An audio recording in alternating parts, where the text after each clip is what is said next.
Oh, what you doing, Migo?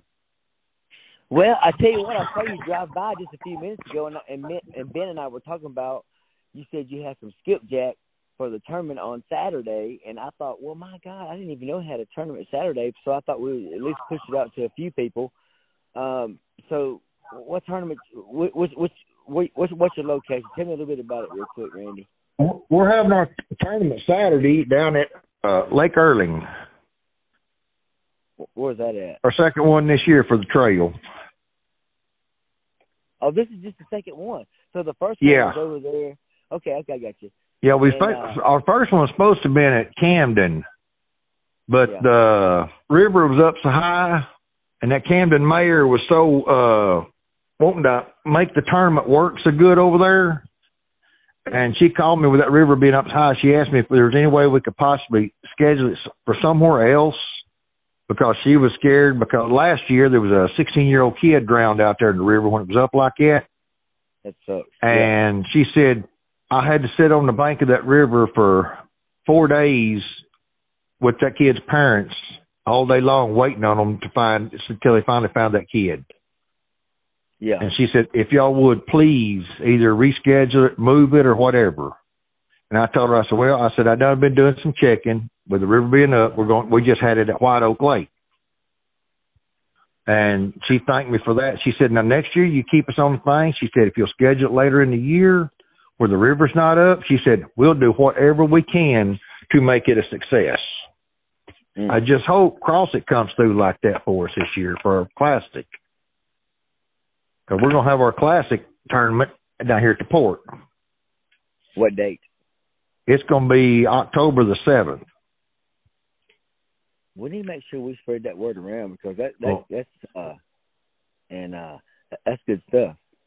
So now Michelle's waiting till after all the Go Red and all that stuff's done, until after the rodeo's over with, and she's going to get with somebody that comes up to the gym up there and try to push our tournament like they do the bass tournament. Yeah. I don't remember what they call it. Buddy bass, yeah. She said last year somebody told her that they're kind of getting tired of the buddy bass tournament here. I thought, I heard nothing about it. Well, a little catfish are livening up some, Yeah, something different. A little bit of something different. We need both here, big. We need them both big here. Well, we trying. That's like this tournament this weekend. I mean, we hadn't never had a tournament over as far as Erling at all. I mean, they've been all from El Dorado back to the east. Well, Erling's the other side of El Dorado, so we expanded out a little bit this year, and hoping to get more people to fish. So I don't know that lake. Tell me about what you know about that lake. Have you went out there and did a little exploratory fishing on it before, or what's going on? Let's see. It was it'll be a week ago this past Saturday. Well, my buddy of mine, he's supposed to fish his tournament tomorrow, Saturday, but he had a nighttime overnight noodling tournament with the pool noodles. Yeah. Over there, and that was the first time I'd ever laid eyes on the water. There was 10 boats showed up, and me and my partner, we got 4th place out of 10. And that woman that won it, she had a 20-pound flathead, 20 pound 7 ounce, I think's what it was, flathead. And she won big fish, and her total weight was more than anybody else's. And we was talking about it, and that one guy I was standing there close to her, and the guy was asking me about it, because we had, like I said, we had 4th place. We had the 3rd biggest fish with a 12-pound blue. And he said something about it. I said, I don't feel too bad about it. He said, what do you mean? I said, this is the first time I ever laid eyes on the lake, and I never got a mile from the boat ramp. Yeah. No kidding? I said, no, I just went out to the boat channel and turned up, because everybody was telling me how bad the stumps was and everything, and I didn't want to get too far off the boat trail and get hung up on a stump. Yeah. So he told me, he said, well, you feel lucky. I said, what do you mean? He said, well, the rest of these guys here, he said, everybody but you and all the boats that was fishing there had fished it for years, and all but, I see, there were 7 boats that actually live on the lake. And we beat out all but 2 of them. So I felt pretty good about a 4th place finish. Yeah. That's not bad at all. But yeah, we got our next tournament's going to be up at Tar Camp Park on Arkansas River, out the other side of Pine Bluff, at Redfield. Yeah, that's where our next one will be at. But now, but back to this one this weekend. Now, this is a lake. How big is this thing? I don't know. I've never even heard of that lake before. It's a big lake. What it looks like. I mean, like I say, I didn't get but a mile from the from the boat ramp, and we launched on the lower end of it, and it goes way on up in there. I'm going to look at it on Google Maps to understand. It's a pretty good sized lake. And we got over there that day, and it got some wind blowing. We was fishing overnight. Well, you know, a couple of weeks ago on Saturday night, how bad the weather got. Oh, I do know, yeah. We was fishing a tournament in that stuff. Me and that one buddy of mine, we was out there, and we stayed in the boat all night long. We come into the bank for about an hour and a half, maybe 2 hours. Other than that, we was out there on the water. And the wind was blowing. We sunk one of the guys' boats. He took on too much water, and it sunk his boat. Well, but he was able to get it to the shallow water and pump it out and everything. Y'all were not messing around, in my words. That's something I know to say. Y'all weren't messing around. Y'all were going full throttle out there. Jesus, that's some crazy stuff. That's the only way I know to do it. Yeah, if you're not gonna carry your whole butt, why carry in at all, right? Okay, so now the next one is up there on you said near Pine Bluff. When is that one going to be? We got one this coming Saturday, which will be I think the 29th. Yeah. And then the other one's going to be on. Let me find my damn list. I know I got one here somewhere. I just had it. There it is. Yeah. Let's see, the 29th is Lake Erling, and then May the 13th, be 2 weeks from Saturday. We got ours at Tar Camp Park. It's at, if you go out of Pine Bluff going toward Little Rock, it's just, you got the NCTR exit where the Pine Bluff, where they dispose of the weapons and stuff. Yeah. It's the next exit up from that. I got you. So now are you trying to do one a month? Is that what you're doing? Yeah, we do one a month. Okay. That's good. But Tar Camp's going to be on Arkansas River May the 13th. Then our next one will be June the 24th. It's going to be on Arkansas River, too, at Willow Beach. It's on the North Little Rock side of the river, up above David D. Terry Lock and Dam affair. And then July the 22nd, we're going to be at Morro Bay.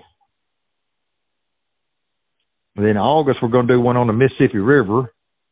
It's either going to be out of Rowdy Bend or Greenville, depending on the river itself. If it's high enough, we're going to do it out of Rowdy Bend. If it's not, we'll do it at Greenville.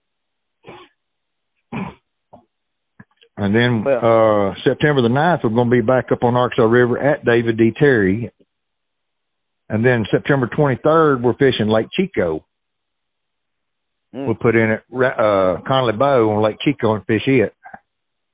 And then October the 7th will be our classic down here at the port. Yeah, and that's when we really need to push everything. But I'm glad you got to get it over. But I want to call you back a few days before each tournament, just kind of review what's going on. So, and I did see some pictures of the of the previous event. What all? But give me a synopsis of, if you can remember, how it turned out. Well, me and my partner, we got first on it. We had, I forgot how many, let me see if I think I wrote it all down. I got a piece of paper. We keep up with everything on a piece of paper. Let's see. Yeah, we won first place with 11.7 pounds. That was up there at White Oak Lake. And if I'm not mistaken, that's the first time any of the people that fished it had ever fished that lake as far as catfishing. And then another group, the Cat Chasers, they got second place with 11 pounds. And Team Callion had 8.8 pounds. And then the one called Deep South, they had 7.2. And Big Fish is that. We had a tie on that. My partner and one of the other guys both had 4.8 pound catfish for a tie on Big Fish.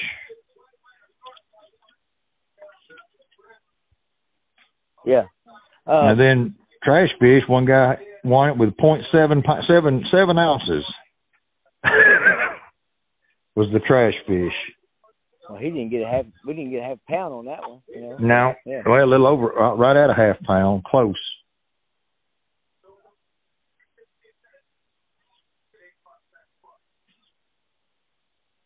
And that was our first one. And that was okay. And that and it'll be cool weather. So now it's kind of warming up some. There's still some water floating out there. How do you, just from your experience of the day, I mean, what are you anticipating the water being over there? Is it high? Is it low? Or what's going on with the tournament this weekend? Well, that one over there, the water should be, I mean, that lake should be pretty much normal level because I think they've got a spillway on it somewhere. So the lake, it ain't going to go up and down much. And we ain't had no rain to speak of the last few days, so it ought to be pretty decent over there. It'd be pretty much normal pool. But it ought to be warming up enough that the catfish are getting ready to start spawning. I know the brim and crappie are starting to spawn over there. So with them spawning, them catfish should be up shallow after they're feeding on the brim and crappie. That's what I'm hoping anyhow. Well, that sounds like what should be happening anyway. Yeah. I've sitting out in my pond just watching something similar that happened. It was different fish, but it was the same size differential. Yeah. And this is that time of year. Okay, so I don't want to eat too much from your time. Is there anything else you want to throw in about what's going on, real quick, Clyde? I just want to. Well, I didn't want. I went up Wednesday to the there by the cigarette store, the veterans place there by the cigarette store on Main Street. I can't remember what.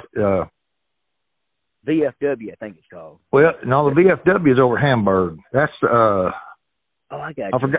I forgot what it's called there here in Crossett. It's right there on Main Street beside the cigarette store. Mhm. And I went up there and talked to them the other day. I told them, I said, the tournament trail is trying something now. We're going to try to take a vet fishing. I left my phone number with them.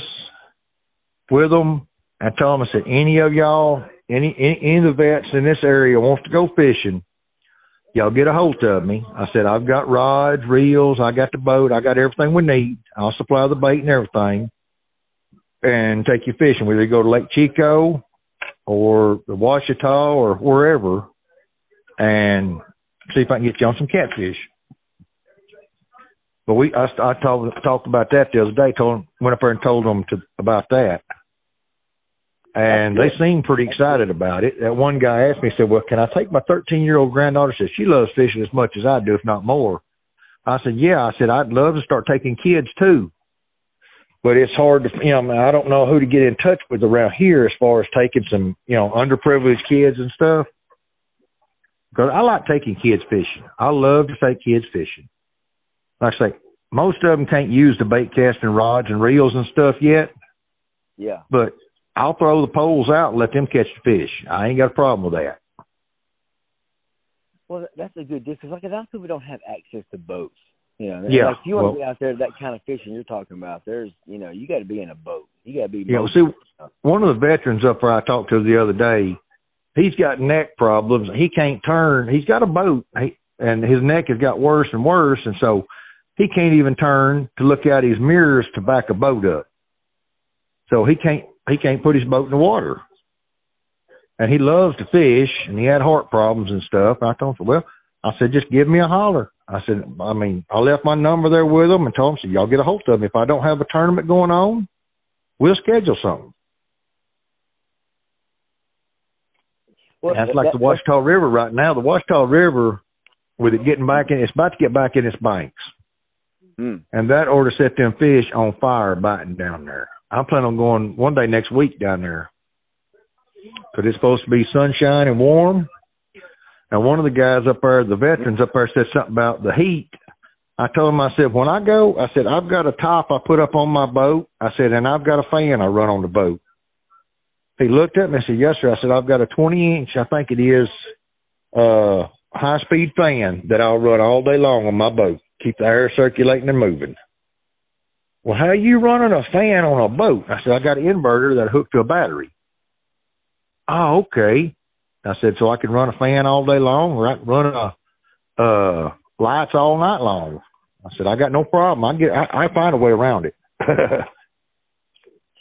Yeah, no, but you just gotta know how much it pulls.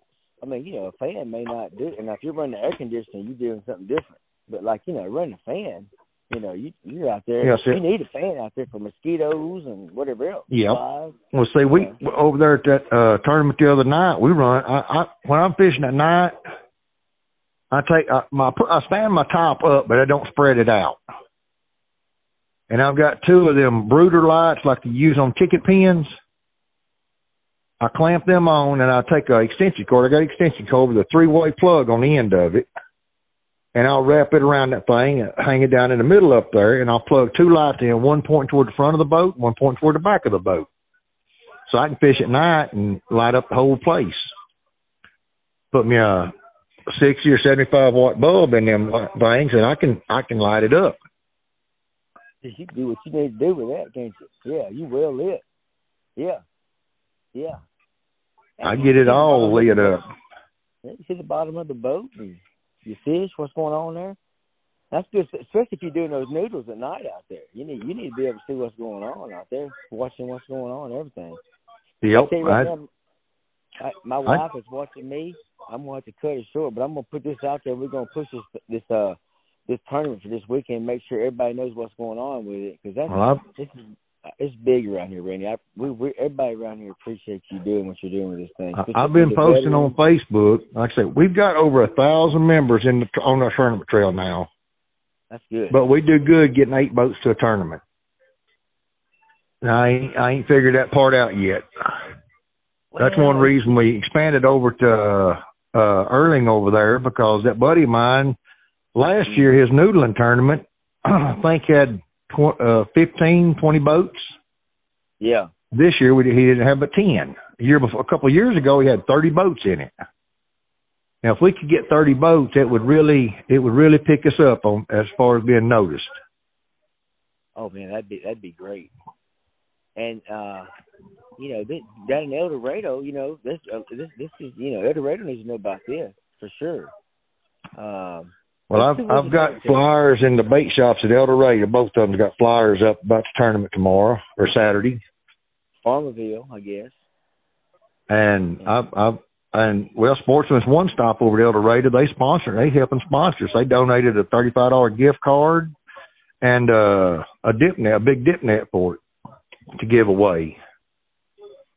So tomorrow, Saturday, my giveaways, I've got a meat hunter rod, a B&M rod. I've got 2 reels. I'm going to give a choice. Somebody wants a spinning reel, they can have the spinning reel, or they can have the bait caster, one or the other. And then I've got, let's see, what else I got over there? I got 5 gift cards for Nocturnal Nation catfish hooks, which they value at $57 a piece. And it's for 6 packs of hooks. And then I got another gift card from Hooker's Terminal Tackle. It's a $50 gift card for anything they've got. And then I got the other gift card from Sportsman's One Stop at El Dorado. It's $35 gift card for whatever in their store. Hey, I want to add another one to it. EFA staffing.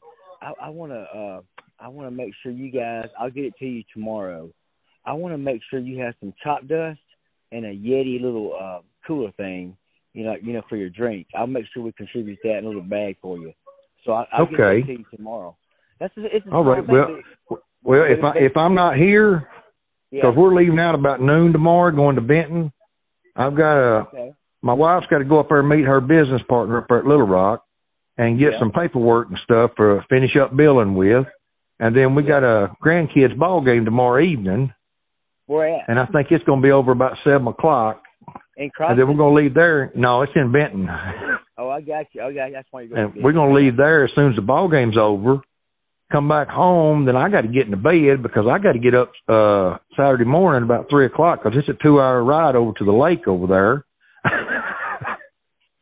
I know where you live though. I can put it where you can find it. Maybe in your yeah, you could just you could just put it here on the carport anywhere. Yeah, because I mean nobody down here. That's one thing I like about Bell Branch Road.